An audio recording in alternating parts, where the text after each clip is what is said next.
thank you so much again for joining me on this channel. As always, I'm very grateful for all your previous views, likes, subscriptions and shares. And it was pointed out to me that we haven't done any movies for a little while, so I thought we'd look at a 2024 movie called Conclave. And with a little break from tradition, normally when I talk about a movie on this channel, we'll look at all sorts of plot ideas and themes and so forth. But as the movie is relatively new, I won't be giving away any spoilers. I don't think that would be fair. It's a cracking 2-hour political thriller, so let's dive in. Basic plot of Conclave is quite simple. When the Pope dies, all the cardinals, who are senior figures in the Roman Catholic Church, get together to decide who the next Pope is going to be.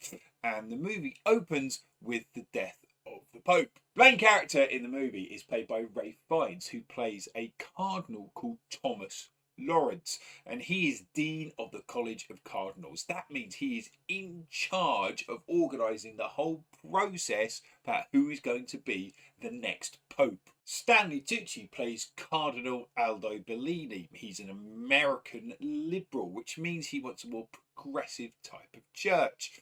Another cardinal is Joseph Tremblay, who's represented by John Lithgow. He too is a moderate looking for a church that is more forward thinking.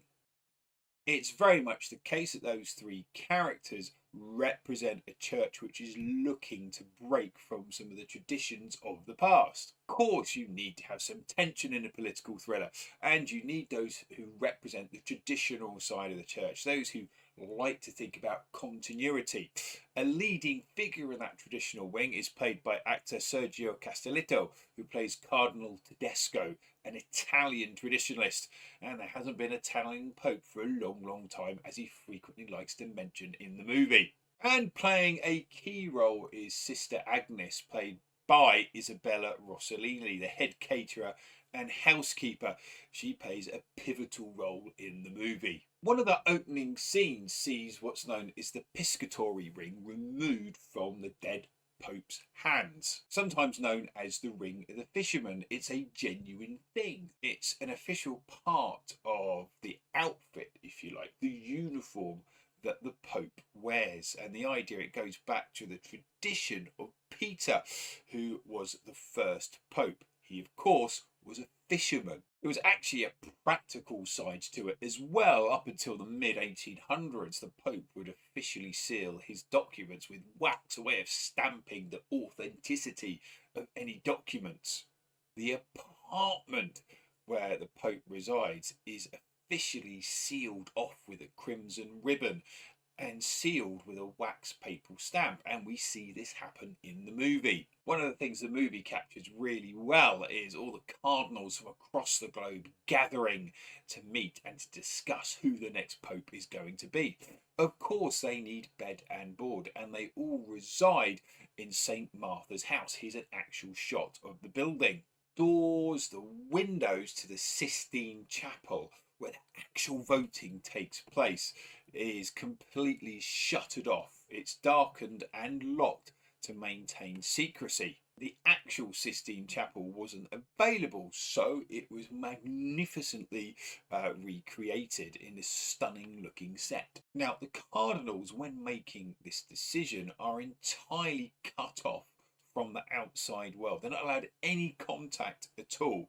They are what's known as sequestered. Using one of my favourite tricks on Google, as you know by now, the history of the word goes like this. It comes from the Latin meaning trustee or commit to safekeeping.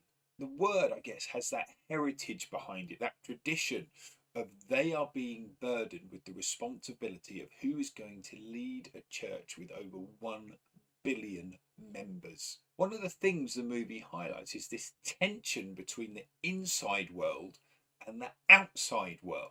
This is represented through the actor Carlos Diez's character, Cardinal Vincent Benitez. And my understanding is that Carlos only took up acting a few years ago.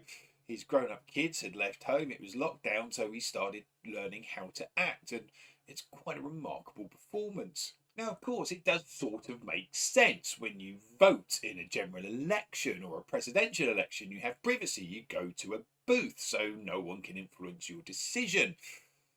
But The Pope is going to be in charge of a worldwide organisation that needs to interact with the world. The church is there to serve the people. So if you're not aware of what's going on in the outside world at the time, well, how can you make sure that the person you're electing is fit for the job? And the movie highlights this tension. You also have the theme of tradition versus modernisation. There's great power in tradition, continuity, the fact that countless people before you have said the same words and performed the same rituals.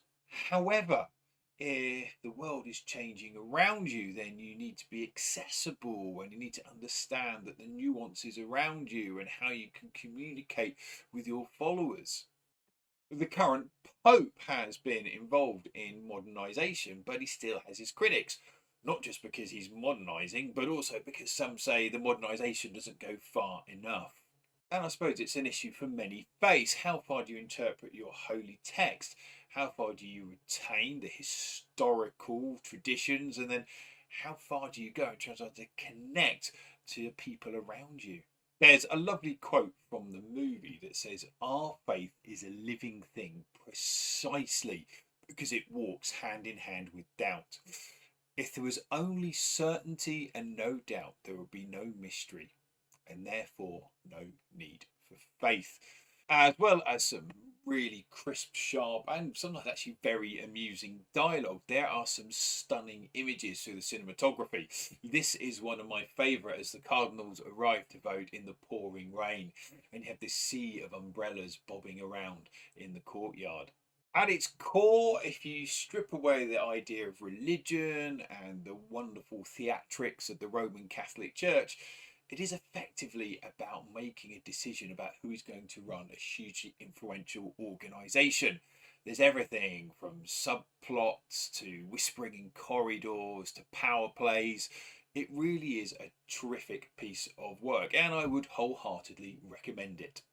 As always, that's it from me. If you'd like to comment, like, or subscribe, then please do so. And please do leave any comments of any movies you would like me to explore on this channel. Until then, keep safe. Thank you so much for watching. And as always, enjoy your learning.